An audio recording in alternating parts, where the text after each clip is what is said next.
My most recent turning in the last period of time has been, um, I think we're in a biblical moment. I think we are out of time. We have exited ordinary time. When I say we, I don't even know who I'm referring to anymore.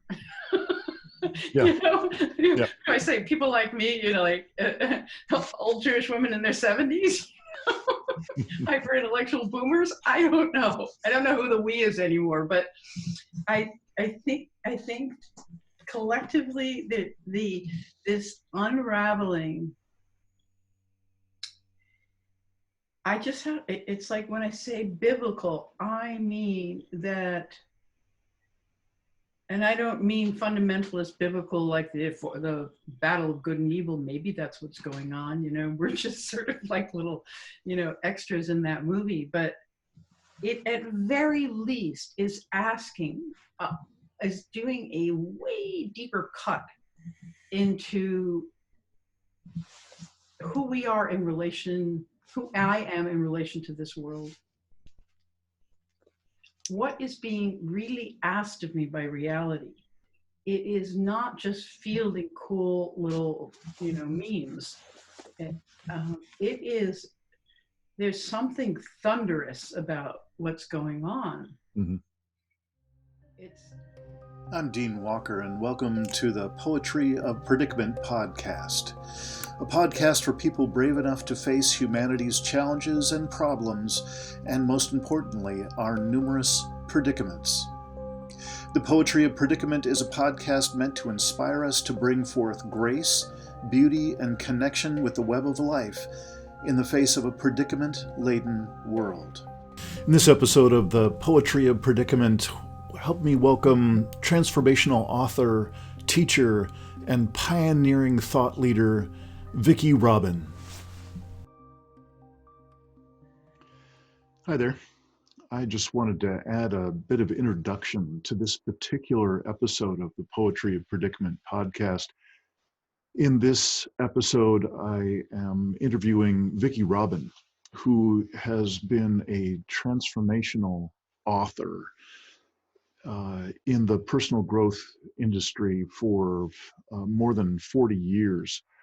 I remember the launch of her body of work and the first book, Your Money or Your Life, was actually an extraordinary piece of transformational personal development coaching in book form. And they, of course, did workshops and so on. And the they that I'm speaking of is Vicki Robin and Joe Dominguez, who were partners at that time and also co-educators in that project. It really is worth your time to check that out. It's more than just money management for the enlightenment crowd. It's an extraordinary piece of work that could even today make a big difference for people who are trying to find a way to make sense of a world in which economics and the environmental concerns and politics are spinning out of control. Your money or your life body of work is really worth taking on, reading, doing the practices that they recommend, and so on. This particular episode is not about that. It's I was inspired by a recent piece of writing that Vicki did called Climate Change from the Inside Out. And it was published not only on her blog, but a couple of other places on the net. I will be putting the link to that piece of writing in the show notes for this episode of the podcast. We're going to be starting in kind of an unusual way. We had both been checking in, and there was some personal sharing on my part, which is still very heavy on my heart. It's just a week or so past when Atlantic Magazine has put out a huge piece on ocean mining. And for those of you who've been following my work and this podcast for quite some time, you'll know that I find great solace and great grounding in my experience of the ocean. And it is with great grief that I watch it being decimated. And this quite easily could be the last straw, this mining of the oceans at scale.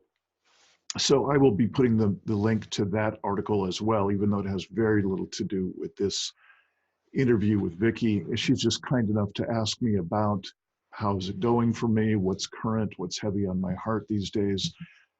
And so you'll catch us really midstream in that conversation and that checking in as we begin. And I invite you to follow really one of the most brilliant contributors to the personal growth work era, certainly in the United States and around the world. An extraordinary thought leader in just about everything she touches, and you'll be able to see a bit of that as we touch on various topics in this interview. More than anything, I think this is someone with some incredible ability to articulate her inner state and the process that she's going through, and to be able to share that in a way that could be useful to each of us as someone who can map out pretty darn well the inner process work that someone who's deliberately facing and leaning into the challenges and predicaments that we face today. I hope you will find this as valuable as I have. This is an extraordinary conversation with an extraordinary woman, an extraordinary thought leader, and her very intimate and personal disclosure of the process that she's going through in these times. So please help me welcome Vicki Robin. Introduction. I cannot be too full. Yeah. It's just terrible. It's voracious. It's like a voracious maw that has. It's like a mouth with no stomach. It's just eating. Yeah. So I'm sorry, I didn't mean to knock us off track. I so do appreciate this opportunity to speak with you. And I want you to know that to skip ahead from my little recounting of what got me here, partial as it was your essay, The Climate Change from the Inside Out, that you published back in October, that I had so much resonance with. I'm a volunteer moderator on Jim Bendel's Deep Adaptation Forum, the part of the forum where people who are life coaches or counselors or facilitators or workshop leaders and so on can come together and exchange ideas and converse with one another. And I know that you were mostly in your article talking about the Positive Deep Adaptation Facebook group.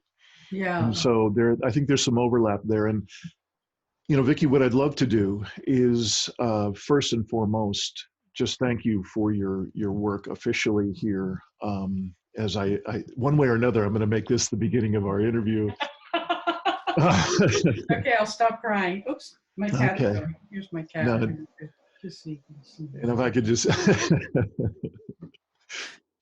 yeah. And so I would like to offer you the opportunity to take this interview wherever you might like it to go, whatever part of your voice is authentic and pressing on you to be said today in this session, then great, let's go there.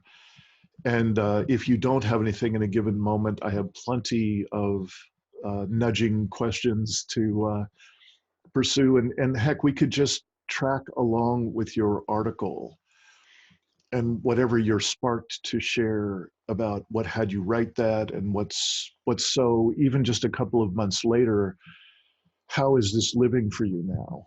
What you were so beautifully saying in the article. And I will include the earlier acknowledgement that I included, that I just happened to be recording when we started. They're just the wonderful work that you've been doing for so long. And it has been long overdue that I should have gotten myself to a workshop or some way to meet you much earlier, but here we are. Here we are. And I would invite you to please fill in any way that I haven't mentioned that you'd like to be known, any way you'd like to introduce yourself, and any place you'd like to start. And hi there, welcome. Hi. I'm going through another molting right now, so I don't even I actually have no idea who's coming forward now. So yeah, what should I say? So I guess by way of self-introduction, I've always been one who's on a quest for truth, embarrassingly, it's just like, I'm not interested in the answers. I'm interested in like finding temporary valid truth, but I'm not interested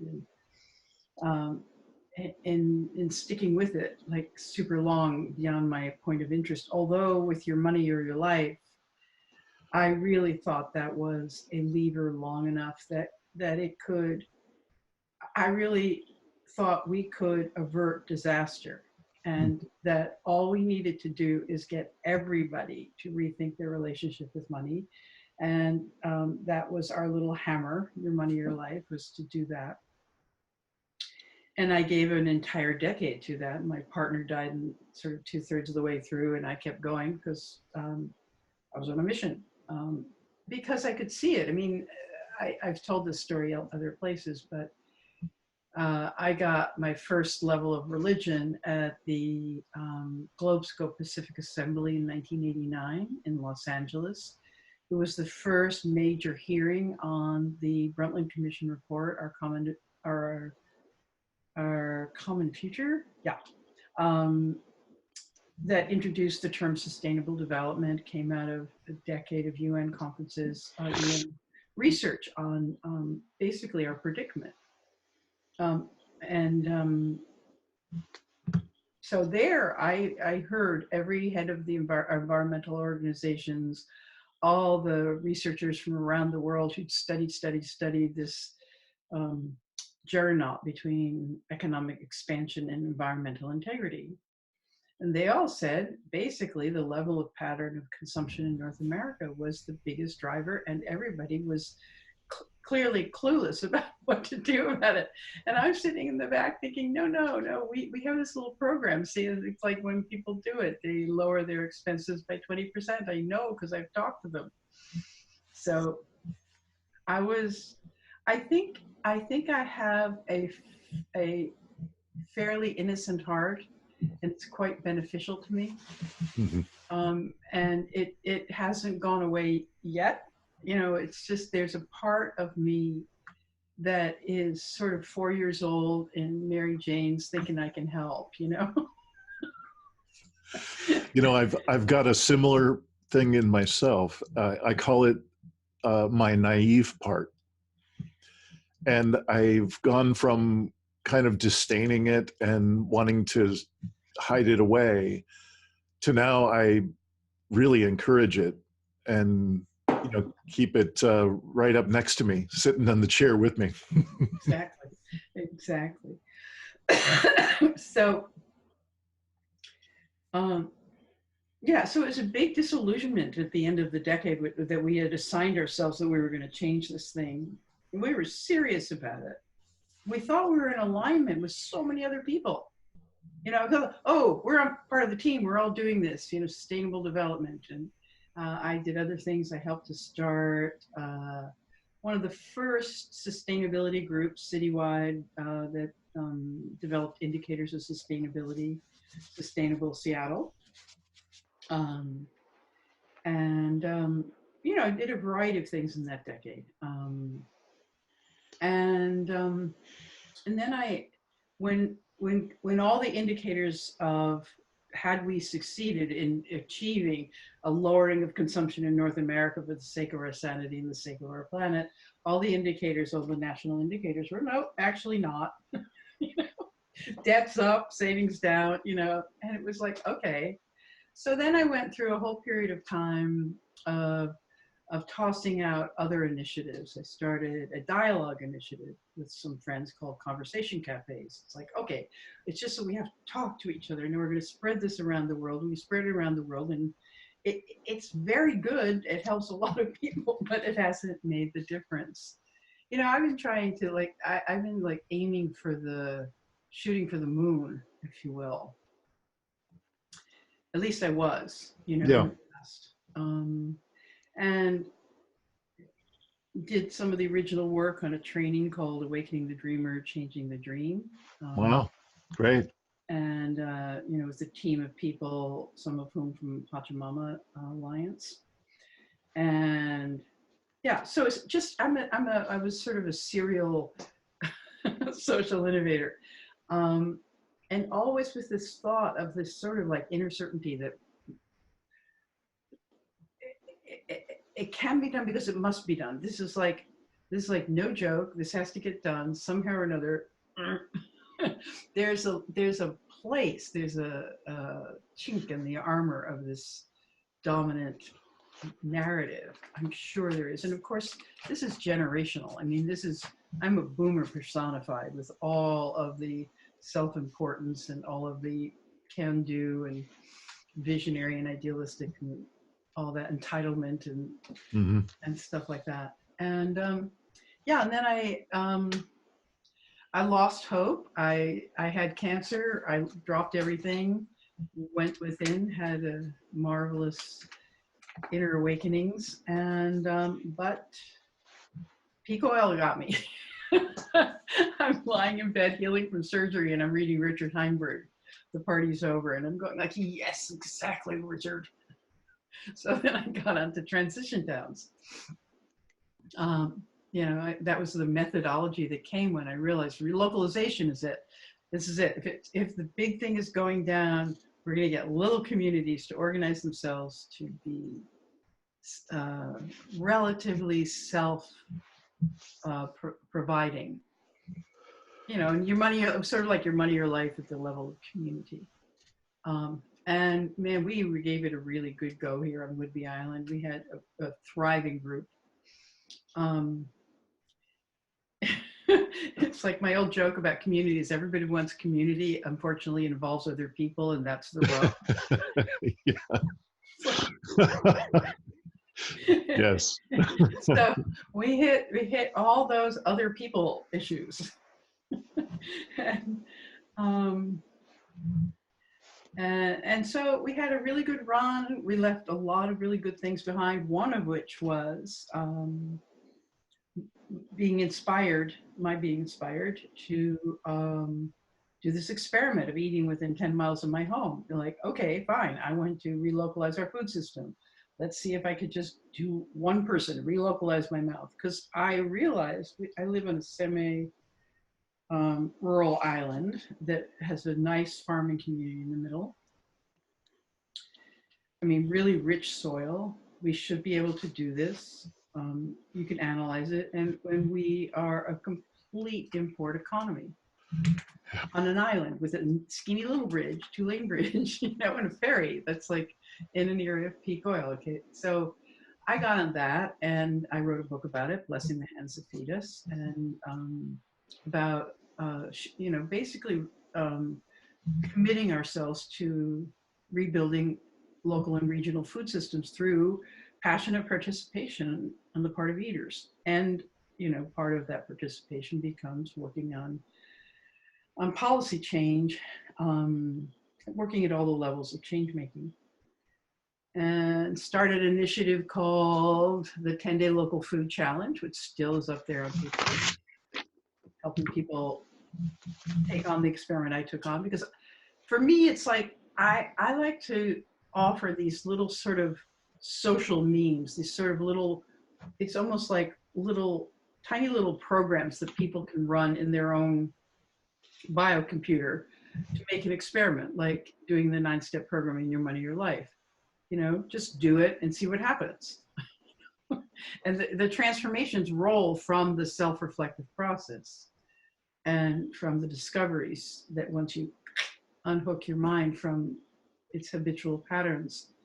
And it was the same thing with the local food challenge, like, okay, you think you want it, but you don't really, because you forget to go to the farmer's market and you only buy a little bit. And so what does it take to participate with the people in place you live to make it flourish?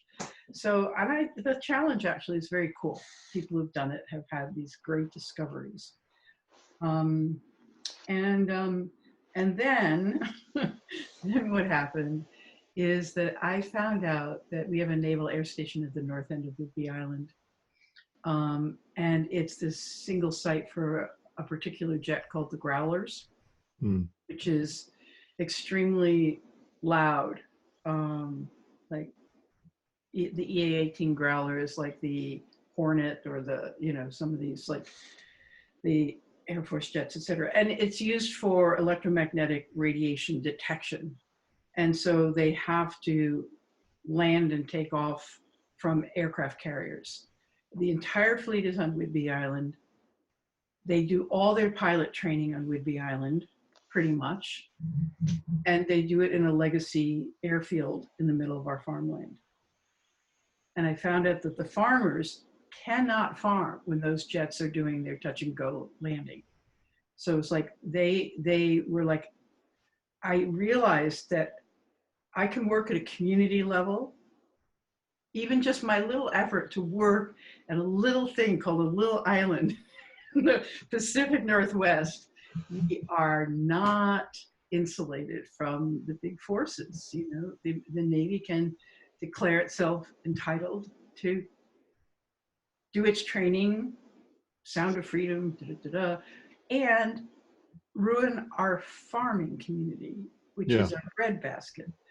And man, I've just been in like I joined the people who were working every angle to stop that, and we haven't yet.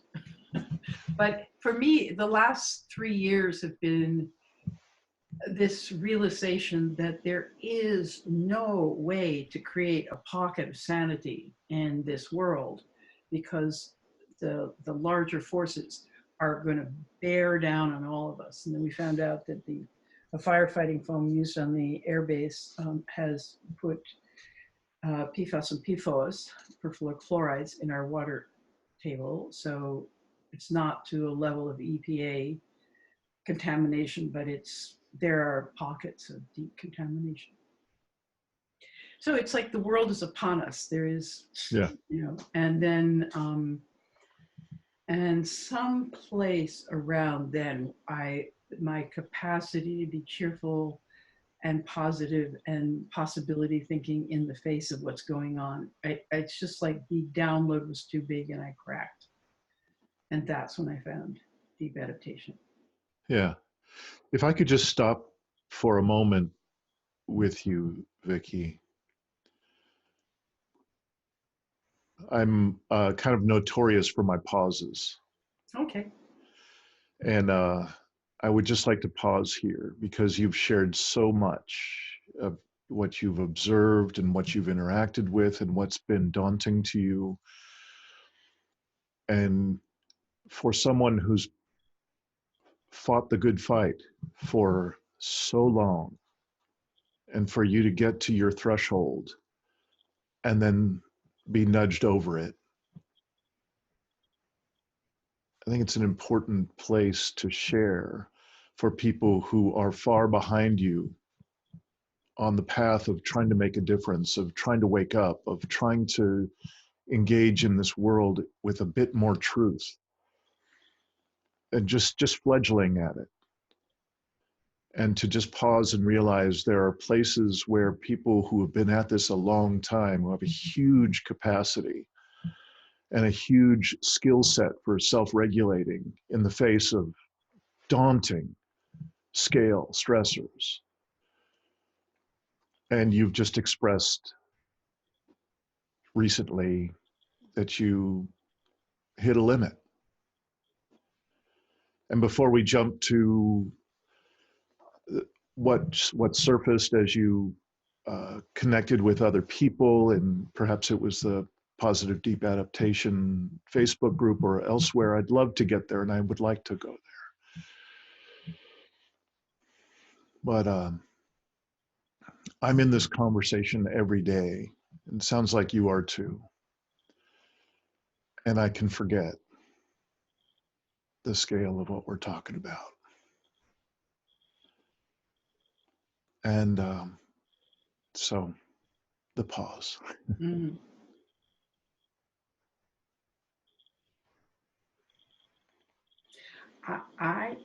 My capacity to stay with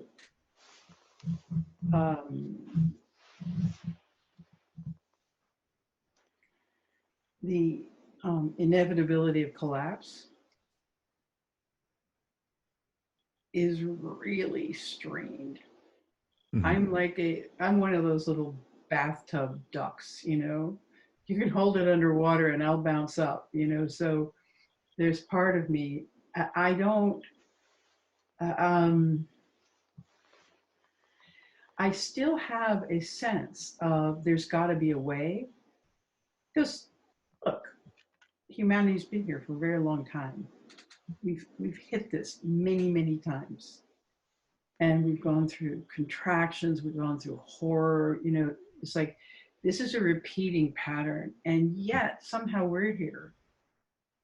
And I think every civilization that has come to this point, the people think this is the end of the world, that it's the end of the known world.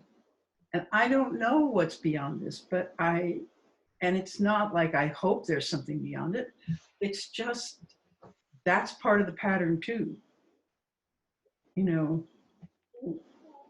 And it may not be another civilization. It may be, you know, small scale human settlements. Maybe, you know, the Dark Ages are called the Dark Ages by, you know, the, you know, the Enlightenment. But for the people in them, there was like incredible richness. Things were happening inside that. So I can't sustain that perspective even when I try. And sometimes in the deep adaptation world, it's a little embarrassing. You know, I'm still like, oh, no, regenerative agriculture. You don't understand. If everybody just did it, it's like I'm still, I'm looking for where to stand. I think I'm looking for where to stand that has, that's authentic to myself, that is really arrived at through my own experience and inquiry. Yeah. Isn't picking and choosing from books out there or people. I'm a little bit unteachable because I like to understand things for myself. Yeah. But I can feel inside myself whatever that thing is, that orienter. I'm looking for a place to stand here. And I'm reporting on my stages of dissolution and resolution. Yeah. Yeah. And that's best I can do, you know, to honestly talk about what I see as I see it. Yeah. Vicki, in your article, you mentioned something about giving up the phrase "in order to," and I'm wondering if that fits at all in this area that you're mapping out for us in your process, and how you kind of synthesize and integrate and learn for yourself. I'm wondering if that was a part of getting yourself to where you are now in this path that you're on. I think it's a ferocious practice, and it stood before me and offered itself to me spontaneously. It's not like I thought it up, but I realized in this way, deep adaptation is sort of like a ferocious, um, nonstop tutelage by the monk called reality, of the nature of reality, really, and sort of like you go, it's like a koan. And you go and you think, smarty pants, I figured this out. The sound of one hand clapping is not clapping. No, and it's here to break our minds. Mm-hmm. Because I'm thoroughly a boomer. I have a Western mind. I think there's a way through things. I think I do things in order for other things to happen. And even in my most spacious times, I'm still doing that. Eating in order to be nourished and to satisfy hunger. It's like everything that my mind goes through is instrumental. Everything, I do this in order to that, in order to that. I'm always oozing like a slug oozes slime to slide on. I'm oozing a narrative in which I'm like a little sort of minor heroine in my own movie. Like, mm-hmm. and you take that away, and what's there? I mean, what we're going through, I believe, because who knows what happens tomorrow, but what we're going through seems to be is requiring of me a look not only out there, but at how I operate in the world. So everything I've done to date has been in order to something else.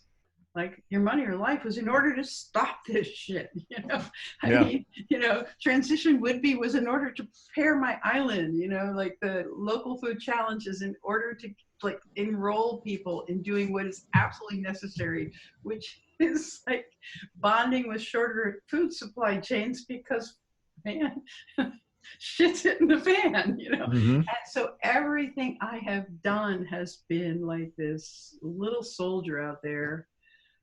Not bad, all of it leaving trails that others can follow. And I'm not questioning the value of what I've done. I'm not like, oh God, it's all for naught. Who knows? We don't know. Even that is the mind evaluating to make a better choice in the future in order to exactly. So you take that away,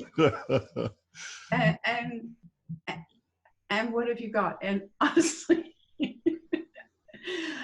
my most recent turning in the last period of time has been, I think we're in a biblical moment. I think we are out of time. We have exited ordinary time. When I say we, I don't even know who I'm referring to anymore. Yeah. Yeah. I say people like me, like old Jewish women in their 70s, hyper intellectual boomers. I don't know who the we is anymore, but I think collectively this unraveling. It's like when I say biblical, I mean that, and I don't mean fundamentalist biblical, like the battle of good and evil. Maybe that's what's going on. We're just sort of like little, extras in that movie. But it, at very least, is doing a way deeper cut into who we are in relation, who I am in relation to this world. What is being really asked of me by reality? It is not just fielding cool little, memes.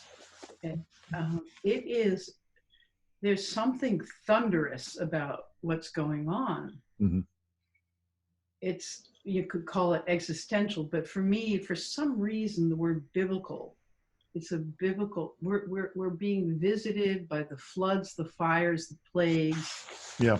We're being visited by that which either sends people down to their knees in horror,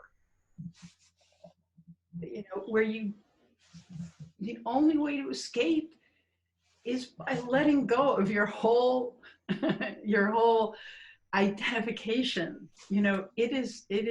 I'm sorry, it's like so strange to me that in this moment I'm using words like redemption and repentance.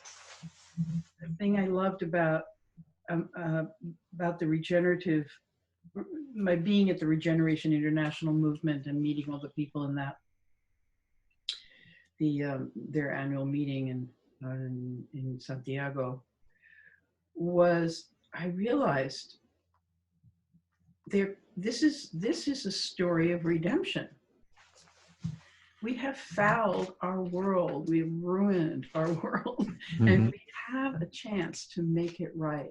But making it right is a way, way, way deeper cut than most people are willing to do. Yet the path is before us. Yeah. It's like Deuteronomy. I've set before you life and death, therefore choose life. So that's what I'm feeling now. I have no idea how to operationalize that. Okay, and now kids, because we've repented, right, and bowed down before the gods and goddesses of the world that we've been given and ruined. Yeah. I don't know, but that's where I've gotten to now. So so it's sort of like shock, grief, respond, relief, repent. Nice. I've added another piece to it.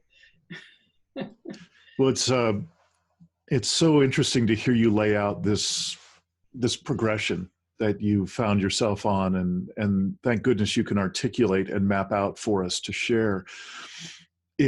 It reminds me an awful lot of the path that I've been on. I don't know quite what you're disclosing about your religious background, but I can tell you mine is vigorously anti-religion for my whole life, my whole growing up. And ironically, when I was doing the researching for my book as an outcome of that woke moment I was describing, I named the book The Impossible Conversation. So that kind of gives you a sense of what my woke moment was like. I saw that there's no way. We've passed every conceivable early off-ramp, and now all there is to do is to ask ourselves the question, who will we be? What will be the qualities of our presence and our relationships as we fall headlong into this self-caused collapse? What was fascinating to me is I've had hundreds and hundreds of these impossible conversations with people from all walks of life. And some of the most deeply gratifying and connecting conversations that I've had have been with fundamentalists, primarily Christians. And that's a real difference for me. That's a real difference for me. And where we tended to bond, where we tended to find a warm curiosity for one another and even a resonance with one another, is as we explored into this experience that I would often share with them, like the state of being that I'd been graced with for my whole life, in punctuated hours, days, even months at a time. And they would consistently come back and say, that sounds an awful lot like what we call grace. And so that's the term I've been using since, because it just seems to communicate so much more fluidly to people.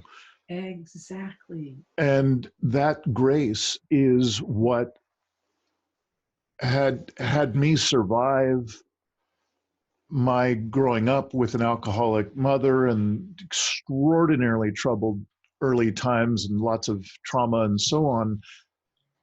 And then it's what had me not literally just check out completely during my cognitive dissonance times of coming to terms with my corporate work in particular for decades.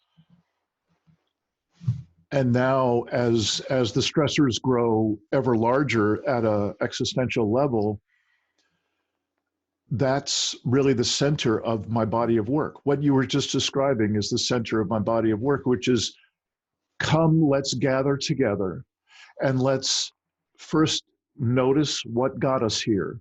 And the answer for me in the book that I keep mentioning was that we've disconnected. We've disconnected from every primary source of meaning in a human life, from deeper self, from relationship with each other, from earth, and from soul. So the entirety of this little thing I call living resilience, and the safe circle coaching, and the podcasts, and the online learning series, and the webinar things, they're all intended to be an opportunity for us to come together and share about our practices for reconnection with the web of life. So that's what occurred for me to say as a response to what you so beautifully laid out as your kind of path as this thing unfolded, and especially the path after the kind of big crushing blow to your stamina that you expressed a little earlier. So I so appreciate what seems to be a lot of resonance, or at least a lot of parallel in what you were sharing and what I've just recapped for you. And I'm curious, does any of that spark you to say anything?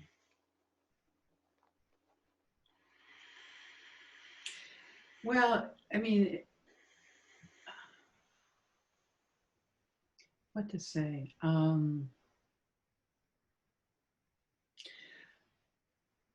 I think I keep saying we. When I say we, I don't know who I'm talking about, honestly, but, you know. Could be the royal we.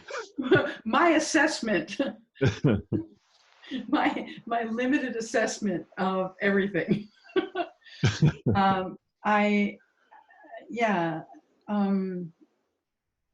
That's why it feels biblical. We have wandered. We have broken our covenant with God. We've broken a primary promise to dress and keep the garden, if you will. And it seems like such a good idea, like to separate and as they say, like sort of in the Tibetan Book of the Dead that many of us used for tripping way back when, you can either be the sugar or you can taste the sugar. And when you can get to a point where, or it's like they say about the Unitarians, they come to a fork in the road, and one fork is God and the other one is a good conversation about God. They'll choose the good conversation. Not to diss Unitarians, but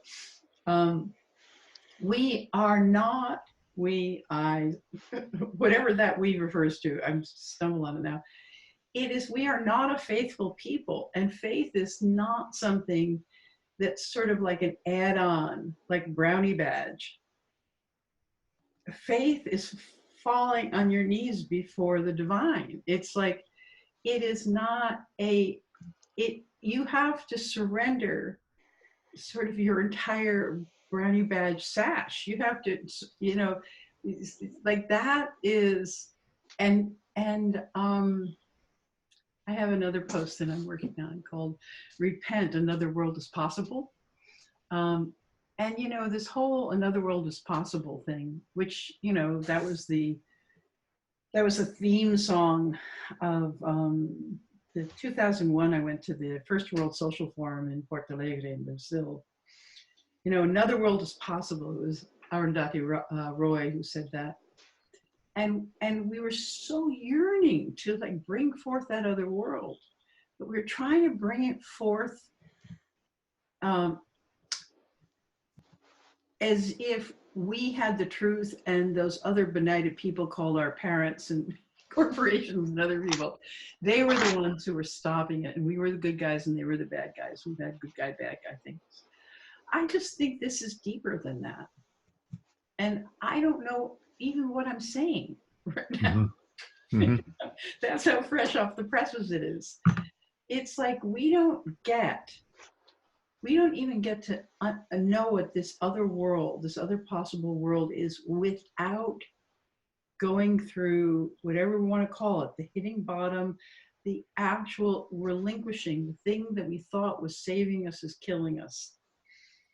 And Jim talks about relinquishment, and I love that part of the framework. Because what really are we relinquishing?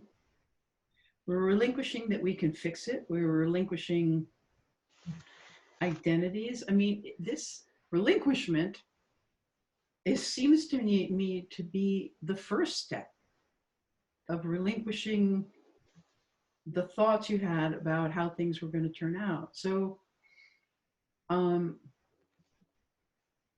don't know how far, even if I can say even if I'm willing to be interviewed, I don't know how far through my own falling to my knees I actually am. Yeah. It's so I just feel like I've just gone through another door on this question of and it surprises me to use the biblical language, but it's there for us. And I was thinking, like I am culturally Jewish. I never had any particular education. I'm one of those Jews who wandered off and assimilated, because that's what my family did. I actually found out about 20 years ago that I have an internalized racism. I've been trained to be not Jewish. I've been trained to pass. But I'm attracted to that prophetic voice. I'm attracted to that capacity to call us out, myself included. And I think the Jews, those desert dwellers, those crazy desert dwellers, like talk to bushes and stuff like that. Mm-hmm. They were a pastoral people. They were as a pastoral tribal people. And they were probably terrible in so many ways, and probably that's why we all tried to graduate. But I think that's the level of closeness to our very roots that attracts me at the moment. Yeah. If I could go back just a few moments ago, I'm sorry, I've forgotten exactly the term you used, but let me use my jargon for it and see if we can both, remember the word you were using. There's a big part of this body of work that I'm gathering together is bringing together tools, distinctions, methods, practices that are more likely than not to bring people to reconnect, to a state of reconnection for themselves. They'll need to pick and choose, shop wisely for their own practices of reconnection with deeper self, with others, with earth and soul. And you were just talking a few moments ago about your experience of doing that reconnection with deeper self. And there was a way that you were describing it that seems similar to the words I use and the process that I've been through. And that is, I call it a liquid state. Mm-hmm. That there's a liquefaction that occurs. There's for sure a diffusion of the boundaries and of the armoring that I've so meticulously built around myself for my lifetime. And there's a way to liquefy that and liquefy my identification with various aspects of our culture and so on, And to the degree I can volitionally create that liquid state, and in fact, instead of being terrified of it, which I believe our culture is inherently terrified of that liquid state. It's the ultimate in uncertainty. It means who the who the fuck am I? Kind of, that kind of, Right. oh my God, Right. self doubt and doubt of the universe, doubt of life. And there really is a progression in very much in my experience these days, and really for decades, that there is a there's something to lean into in that liquid state rather than being repelled by and run away from. And that as soon as one can allow that that is something to lean into, it becomes really an ally. An ally not in creating the more beautiful world our hearts know is possible, blah, blah, blah, in what's your word, in order to anything. But the liquid state is if we can go in with grace, with that complete let go implied in that word grace, there is truly a raw new possibility in being. So I hope I'm not getting too wordy, too Yeah, yeah. fluffy. I don't have a pen, and I can't track all the things you say. So I do want to comment if I can. But Okay, that's fine. I'm done yeah. enough. I So just wanted to mention that liquid state yeah. and part of, yeah. So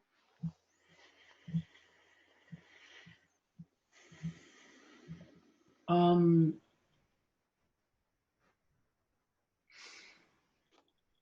one thought I had while you were speaking, and just give me an opportunity to sort of lay out the things I thought, because I'm just trying to tag them. Yeah. One is that we don't do grace. God does grace. We can't do it gracefully. We can just do it. And without any knowledge, that's what redemption really is about, is you you realize the folly of your ways. You put yourself before those you have abandoned, ridiculed, rejected, with no knowledge that you will be ever forgiven. But you don't care anymore because you have, you've emptied of the self who was such an asshole. So so I think whoever I is, I just think that the habit of the Western individualistic mind is exactly what you said. A menu of practices to see what appeals to me. It's sort of like we go right to the edge trying to control our individuality and Mm-hmm. our individual choice. No, I like Zen Buddhism. I like Judaism. I like, I'm sorry to be like, and I'm not sorry at all. I just am recognizing that this is a bit offensive, but at the moment, and I'm really right in the middle of this. So what do I know? Maybe next week I'll think differently. Too bad for, maybe I'll have to do another interview. I just feel like I'm close to that, a sense of what it takes in humility, in horrible religious terms that we really don't like self-abnegation, repentance, terms that feel so close to patriarchal control. It's like, it's so strange. I don't know how to talk about this. Maybe this idea of liquefaction is a way, but then people talk of, everybody's talking about the butterfly and the cocoon and the caterpillar, and he liquefies, and you got to liquefy before the imaginal cells. So even like liquefaction, I'm not criticizing you, but I'm just saying we can grab on to that term liquefaction, going like, okay, because I'm going to do that because I know right after that I will be available to the imaginal cells, and then boop, I get to be a butterfly. It's like Ram Dass, rest his soul, God rest his soul, talked about, you know, in his early years of meditation, of realizing how sticky and tricky the ego is, that he would be like in a meditative state and expanding beyond any container, and there would be his ego going like, good job, you did that so well. You know, so where in the, this is, I think that's the ferocity of what we're up against. It's this, Sure. it's this, and I agree. It's like a liquefaction is, that's why shock, I think, is maybe another good word for the realization that the entire story is going down. And I was just thinking as you were talking about extinction, and my mind said, oh, okay, fine, I'm just going to go extinct early. I'm just going to say, oh, I'm already extinct. It's like, it's trying to control the dissolution of your persona and your problem-solving mind and all of that. And I don't know that I'm ever going to get out of that prison. But I think these ideas of redemption and repentance and bowing down before the enormity of our folly, and some of these ideas give me an inkling of maybe even just my relationship with the enormity of things, with the, you know. And I think in Jem's paper and his speaking, you know, he went through that liquefaction, maybe, you know, where he just like, my whole shtick is a lie. Right. Not a bad one, not a bad one, best I could do, but it is a story that is still part of the thing that's falling apart. Right. So I don't know. I mean, I'm like right on the edge of this, of I think prayer is going to be helpful. Yeah. You know, the things, the practices that are not so much to calm my mind or elevate my, you know, elevate my spirit, but to, you know, practice humility. Yeah. I am giving myself the luxury of being inarticulate. I hope the people listening to this are enjoying it. Okay.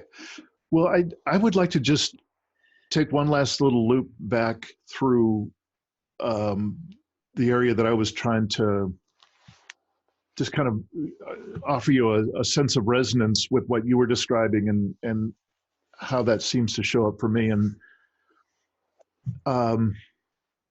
I'm reminded of I had a couple of really remarkable coaches when I was writing my book. It was my first book, and I'd never done anything like that, and I so appreciated their input. And unfortunately, I was an awful coachee. They gave me their stern warnings that I was being too much here and too much that, and don't do this and do this. And I pretty much, I did 5% of what they suggested, and the rest I just thanked them for, and so on. And I think I'm getting worse as time goes on. I'm really just going whole hog in the direction that I'm finding the most valuable in my own experience, gathering what I've seen be useful for myself and others, and it'll either work for other people or it won't, you know. And that's the way that this gathering of these various methodologies and practices and so on that I'm not describing particularly well this time around. I love what you're saying about being knocked to your knees, and really there are a number of other ways that you've described it, that experience. That this is not kidding around.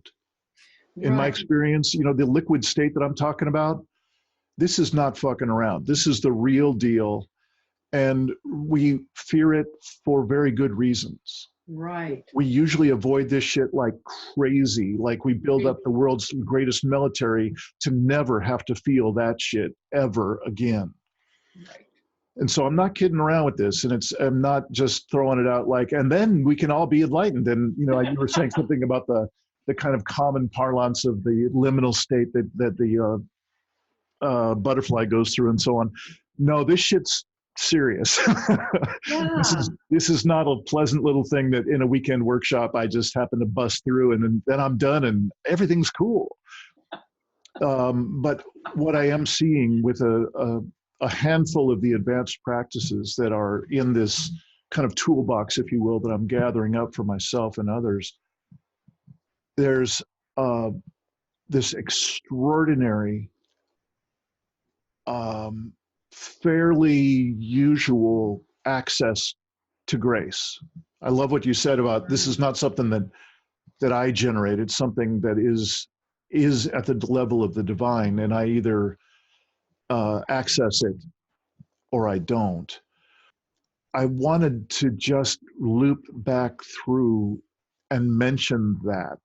I touch in on it in a number of my podcasts because this last year has been a rich vein of being able to talk with people who have been on this particular path, their version of this path, for quite a while.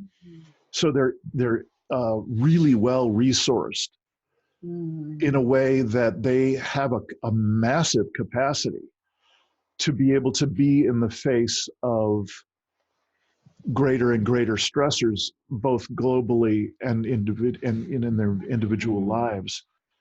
And there is, you know, they may not use the same jargon I do. They may never say the words liquid state. Right. But they have their own version of that. Yes, and, I have to get a pen out now. You're saying too much all at once. I'm sorry. okay. Well, Vicki, you could also just get the recording of this and you can listen to I yourself. wanted to respond to some things. Oh, okay. You're right. Shall I just be quiet so you can remember? No, I can't remember. I've lost it all now. Trying to get the pen. Oh, okay. I'm sorry. No, it's okay. Perfect. But I do have this. I have something that I want to say in response eventually. Okay. Well, eventually is now if you'd like. I'm complete. Okay. Thank you. Well, I am interested in I understand that, you know, that you get it about this is like no shit. No, this is not, you know, sneaking around the corner trying to, you know, get into the party through the, you know,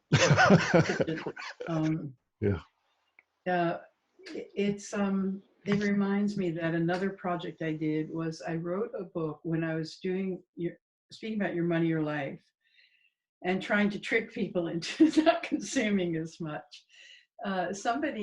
Many times in audiences, people said, you know, I don't have to do this, you know, what you're talking about.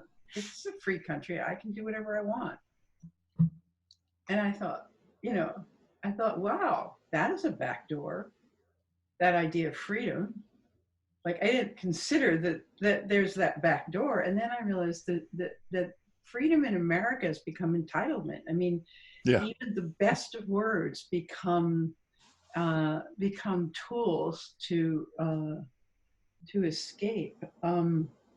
So I wrote a book. I wanted to write a book about having Americans fall in love with limits the way they've fallen in love with freedom, to be able to appreciate the problem with our understanding of freedom, and the solution is not in eliminating more limits, but it is in embracing limits as the design tools of freedom. So I worked on that for several years, and just shy of publication, the publisher pulled it, and I sort of lost hope and faith. But I think that work was another run at this. Is like, maturation for me is basically understanding the limits of your own life,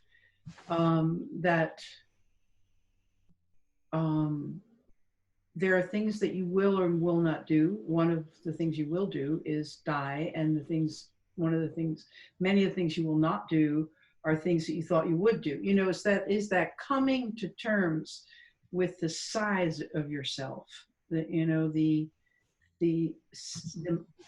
significance as a moral being, but your insignificance as an egoic being. And I've been trying to express that thing too, that if that may be an expression of one way to be in relationship with the enormity of our times and the mystery of the future, is to be a mature person who has, one way to say repent is re-pen, like just pen up your ego, just get over yourself, and not in a hostile way, but to understand how briefly we're here, and yet at the same time that we're here for something, but you humble yourself even before your own purpose. You like, your purpose isn't to be a big, there you are, you're writing while I'm we're gonna have to take this conversation offline. So, yeah, so there's enough room in this world for everyone who's here. If if we were mature, if we, all of these values about fair share and, we can't seem, it's like the ocean, mining the ocean floor you talked about in the beginning. We can't seem to hold back, family hold back, and there's a meal and the guests have come over. We can't seem to hold ourselves back in the presence of another yummy resource. We can't collectively, we cannot govern ourselves. See, this is the other thing I'm thinking about, is like to write about who is we. We talk about we all the time, and we is an empty term because we can't do it.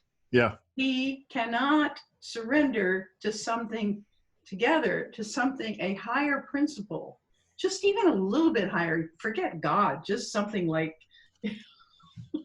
just decency. We can't do that because there is no we. I don't know if there is a collective capacity on.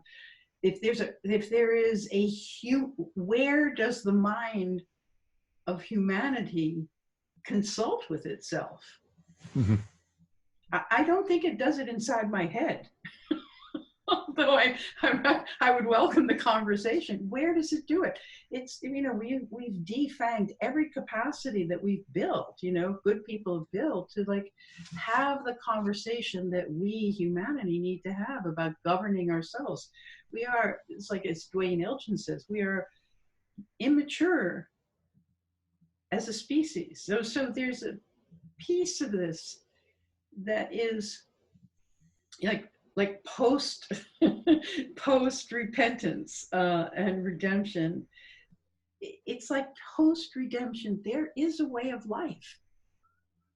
It's humble and it's communitarian, and it's an understanding of the enormity of what it means to be alive, mm-hmm. and the feeling like we're not going to get this. This is, I think, what you were saying before. We're not going to get through this as individuals. Individualism is a really bad idea for mm-hmm. collective survival. Really bad idea. Thank you, Greeks. It broke us out of tribal mind, but it's been a bad idea. Lots of fun. I've enjoyed it immensely. Yeah. It's so I know I'm just groping for this stuff in the presence of what you said, that there is a way, I think, of being as a repentant, if you will, you Yeah. know, it isn't all sackcloth and ashes, but there is a way of being in this world that is decent, humble, contributing, no longer a voracious mind doing this in order to that, in order to this, in order to that, you know, like, Yep. so that's the redemptive part of it. Yeah. And regenerative agriculture, if you want to go over there, is like, then you're in partnership with the earth. Right. Then you are a steward and you do the things that stewards do. And you don't get up in the morning thinking, geez, I'd much rather get on, you know, the internet and watch some YouTube videos. You just like, oh, it's morning time. I'm going to milk the goats. And so that's the other side of this, is that there is a possibility, but it's not in the individual. The possibility is in, is somehow in this collective surrender of our preference for individualism. Yeah. And I don't know what that is. I don't even know how to do it, but Yeah. there's something in there that's a quality.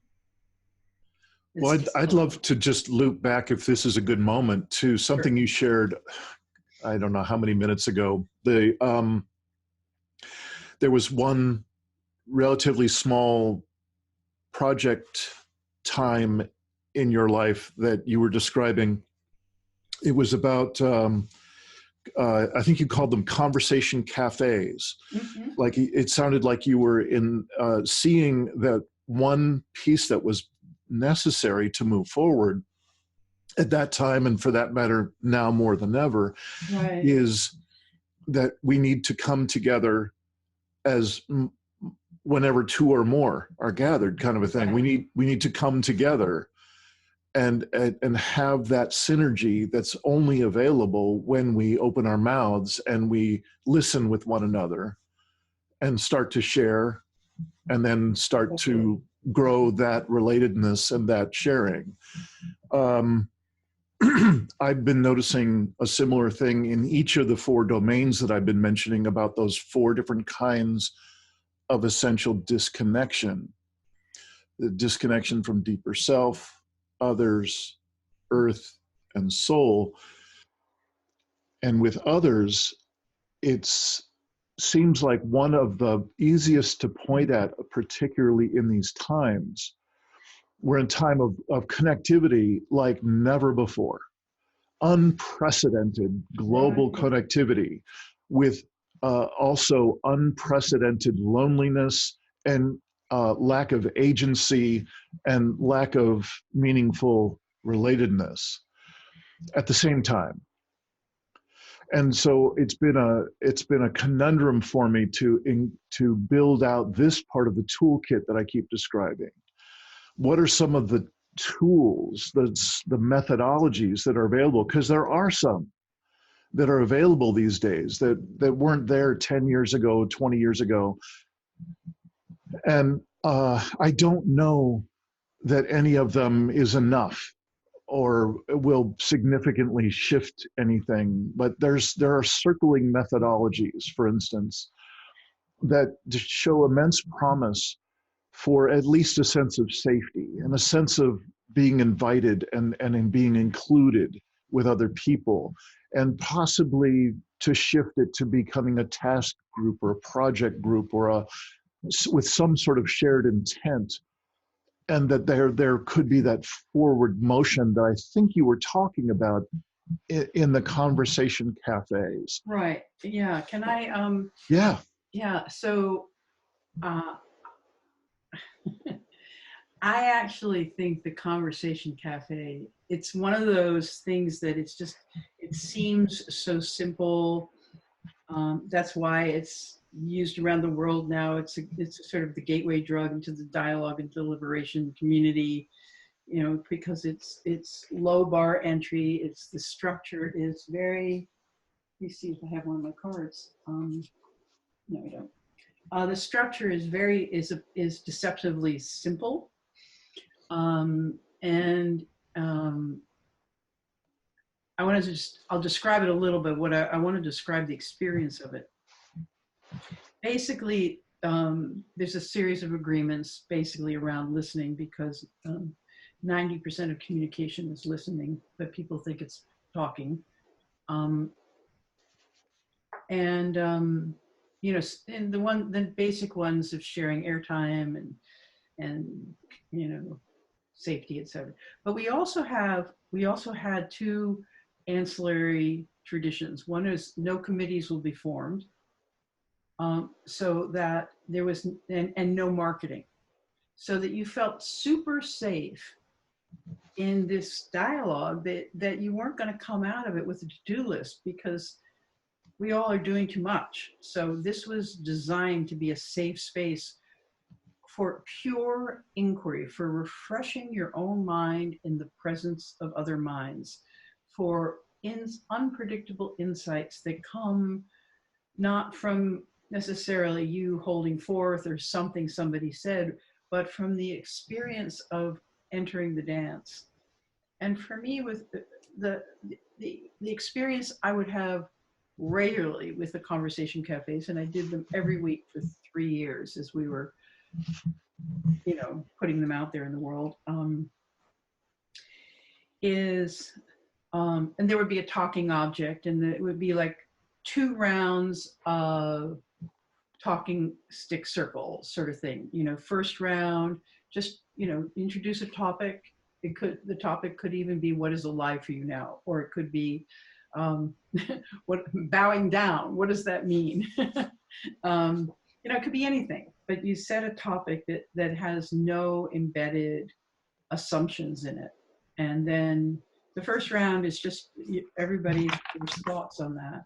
And then we do another round with no crosstalk, where people can deepen their own thoughts. And the first round usually is people presenting what they already know.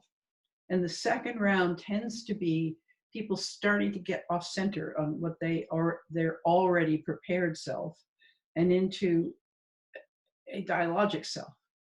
And after those 2 rounds, there isn't a lot of trouble with people dominating the conversation, because everybody's interested in everybody then. Then it goes into sort of an open, following the thread of the conversation, not the thread of the topic. And someplace in that part of it, for me, it would be like it was almost like there was something that would waft up from the center of the table, and it would be the conversation itself. The conversation would be having us. We would have, it's sort of entering that space of it's not selflessness, it's just a space of unmediated curiosity or something. Anyway, it would, like, I would live for that moment when that happened, you know, and I could feel the click. And I'd be tracking the conversation, and I'd be tracking my own thoughts, I'd be tracking what other people are saying, and I would be tracking this thing, and I would start to relate to the spirit of the conversation. I would speak to that, to what was coming up. And then there would be, then we'd, like, at the proper time, 10 minutes before the end, we would do a final round of, like, what are you taking away from this conversation? It would be like a stoner in the middle of the public square. You know, it was just that, and so that's designed into that, to have an experience of, we used to call it, way back in the day when I was with a group of people and we were trying to understand our deeper selves, we used to call it, there'd be a moment when you could hear somebody shift to the voice within. There would be like this other voice that somebody would be speaking with. It would be the voice of something else, you know? And so it's like inviting that voice in, to speak through you, to work through you, to speak to you through the events of your life. It's, that's the best I can do. But you know, the Conversation Cafe has become just a form, and it's used, as I say, you know, in classrooms, and, you know, conferences. It's used in a lot of places now because it's a plug and play form people can use. And I just think that we've invested so much in the elegance of the form that it has in it the possibility of that wisdom voice showing up in the Yeah. system. And so it's just it's a little, meme that I sort of rolled out into the collective to go do its work. Here, try this, just take that pill. But everything I've done is like that. It's sort of like, try it, you might like it. First one's free. And the second and the third and the fourth and the fifth, it's all free. Yeah. Yeah. So yeah, it's a quest. It's a quest. And I think, it's good you asked that, because I think this moment in time when the biblical language is speaking to me, I think I've just been on a quest for the truth of the matter. For the truth of the matter. Yeah. And truth is too enormous. Nobody can know it. Mm-hmm. But we can open to the encounter with truth. And so that's why, deep adaptation is like, it's a big invitation. Mm-hmm. And that's why I loved when I found those forums, not the forums, the Facebook group. Yes. My God, the first couple months, I was like drinking it in because people were so honest.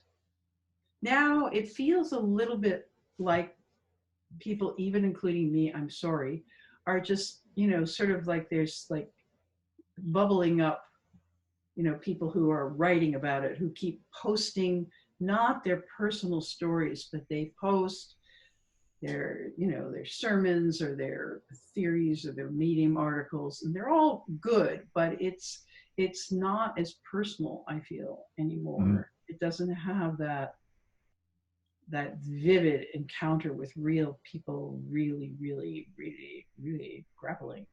Yeah. Wow. What's crystal clear to me at this point is we got a lot to talk about. I think we have just barely got this thing rolling. Yeah. And a couple things I'd like to say before starting to close up the envelope of this conversation. One is I'd like to invite you to consider not just more conversations with me here, but also the possibility that there could be ways of having some portion of any given conversation, if we chose to do so, have it be offered in such a way that people could engage with it in an intentional style that would give them the opportunity to really take on some of this learning, take on some of the challenges that we've been talking about. We've been sharing about them individually and offering them out. And I think that there's a certain amount of that's what we're doing when, for instance, when you wrote Your Money or Your Life, you were offering out, consider this. Right. Consider this is what's going on in the world. Consider this is a path you might want to take. And these are my sharings of my path as I've been walking it. And if you'll take the time to really look and feel and hold and consider this distinction or this notion, you may find value. That's, in a nutshell, that's really what I'm launching literally within the next couple of days, is a series of these online learning series, video segments with support materials that are meant to be each one a digestible portion of that kind of commentary. So nothing nearly as large as your book, but perhaps a fragment of one of the chapters, a few of the really juicy distinctions laid out in such a way that a new person who's really just trying to find their way here, like, what the hell in this dumpster fire of a reality that we're looking at. That's How can I find meaning? How can I I know, find exactly. any This is way of right up my connection? alley. This is, yeah. So So, if you're inviting me to be a rabbi, I'll do it. okay.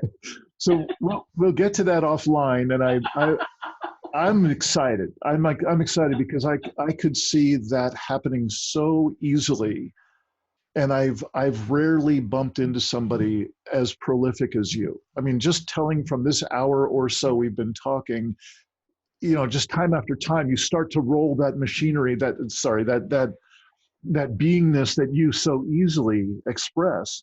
You're just ready to launch. You're ready to go. And you know what, we could do it this way. So we'll get back to there. We'll hold that thread and we'll get back to there. But Vicki, I'm wondering if we could, if you would close up this envelope for us by, if you had an opportunity to speak to folks who haven't had nearly your time or expertise at, at building these bridges to some possibility that for a newcomer is invisible. Like, what the hell are we supposed to do with this? And you have enough experience of multiple trips out on this bridge, if you will, to be able to point out the bridge is this way. The fog is thick, but I promise you it goes out a ways this way. You're right.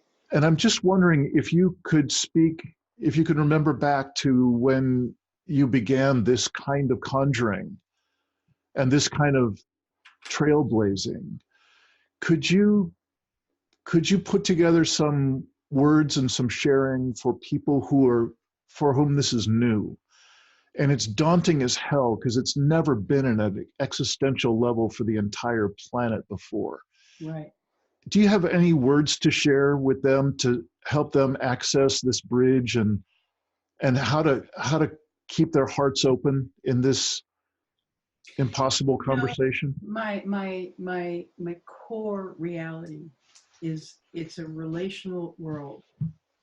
It is not a billiard ball world. It's not a ping pong, whatever. It's not a pool table. It's a relational world. Anything I say now, it's relational with you, but it's not relational with the person who's asking the question. Mhm. I would, and there's a risk of anything I say in the context of imparting wisdom for the people who are who are just going like, what the fuck. So I think what I would love to do, I wanted to do this for a long time, but I have no will to do it. I would like to have a church. I would like to have a church of conversation. I would like to have a time when you know I can if it's me, offer just some thoughts, to respond to questions. It's dialogic. To have something where there are questions, where it's all relational. It can't, and the effort for us to package things so that people at a distance that are not in direct relationship with it, it is well-meaning, but we can't. The bridge opens in dialogue. The bridge is not built in the absence of dialogue because the bridge is always new, because the moment's always new. I know that sounds a little weird, but like I just gave a talk to a group of people who are interested in financial independence. And I told them, all the things I thought, and they were charmed because I'm funny. But it's like most of the things I said, probably were not in their sphere of interest. But then we had like another hour where people just asked questions, and it was in the questions live. That's where I can say what's true for the people who are present. Mm-hmm. And so I would like to have circumstances where I can offer that, because as you say, you can ask me anything and I'll go off on something, and not for a long time, but I can to seed conversations. And with Zoom and with Zoom rooms and stuff like that, there could be a conversational element, um, live conversational element on questions related to deep adaptation, Mm-hmm. where Sundays at 4 or something like that, you know the Church of Conversation opens, the Church of Deep Adaptation opens, and there's a little sermon, and then people get in these little circles and talk about, well, what is how does that term dumpster fire relate to how I feel in this world? It's a container for people. Just, I think that's the truth of the matter, is that the bridge opens when the dialogue opens. Mm-hmm. Yeah. That was, by the way, that was not at all difficult for me to hear. And what surfaced for me when you said that about the importance of dialogue, that dialogue is foundational to the explorations that are deep adaptation, or what is grace and where does it come from. And we've covered a lot of ground, but they all Right. seem to fit pretty well on that foundation point that you're Right. pointing at in terms of dialogic, and the dialogue being a part of that foundation. In terms of the reconnection with deeper self level, I would say that it's a presence concern. If dialogue could be called the foundational element, one of the foundational elements in terms of reconnection with others. If I look at reconnection with deeper self, if I can orient myself to be extraordinarily internally referent as opposed to the extraordinarily externally referent business as usual world, and that seems to become deploying my attention on presence. What is the presence that I'm bringing forth in the face of the dumpster fire? So, um,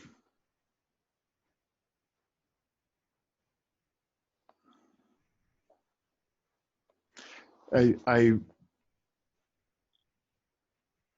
don't know if this is going to communicate well, but I'm going to give it my best shot. Okay, go ahead. Vicki Robin, I see you. I really see you. And I really deeply appreciate you.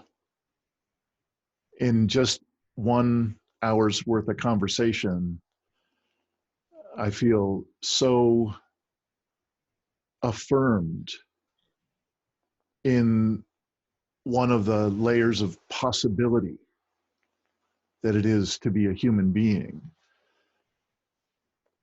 It starts to make sense to me why you have such a long track record of these offerings to people. These that they just bubble out of you. I mean, it's obvious in this hour, I lost count.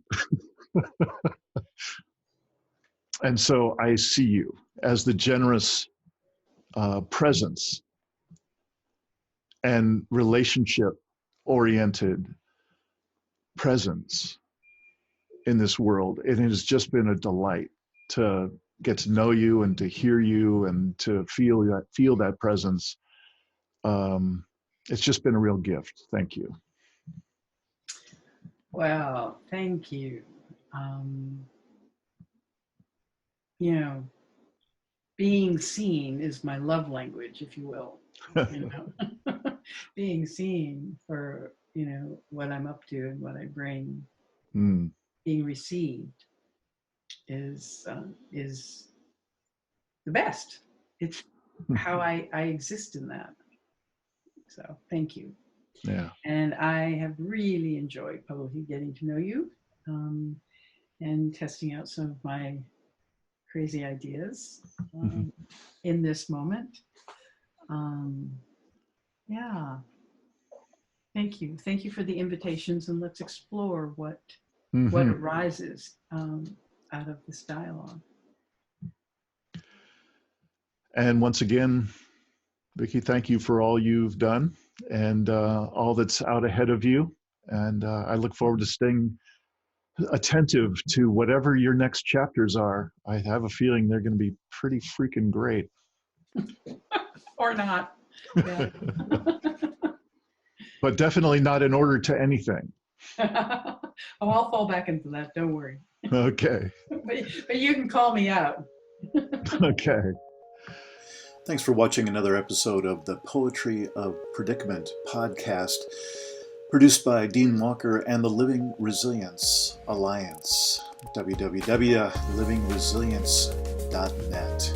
Music today from Michael Hedges, as always, and also Port Blue Into the Sea. Also available on our website, www.livingresilience.net, is a wide array of articles, online learning series, arranging group and individual resilience coaching, and sign up for our every other Tuesday free support group that we call Safe Circle Calls.